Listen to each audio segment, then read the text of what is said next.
Hidden amongst the remote marshland just to the northeast of Carentan is a small structure that history seems to have left behind. Typical of the region of Normandy, built entirely of stone, Vauban huts or cabins were built along the coast towards the end of the 17th and into the early 18th century. They were part of a network of guard posts that could warn of an attack, either by use of fire at night or smoke in the day, and they were originally manned by locals, known as captaincies. By 1705, there were 13 captaincies that maintained over 70 cabins, guarding not only against the English, but also smugglers.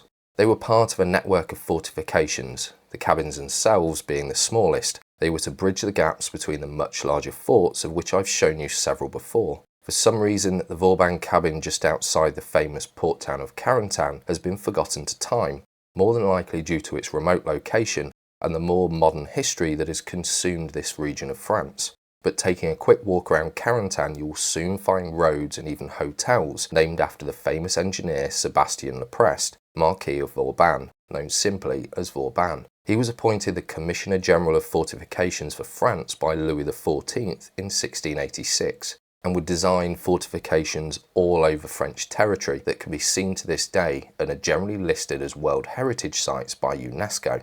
He is widely regarded as one of the best military engineers not only of his time, but long after his death in 1707, and some of his tactics even survived into the 20th century. You could be forgiven for referring to the network that he built as the original Atlantic Wall in France, as part of it was actually re-garrisoned by the Germans in World War II.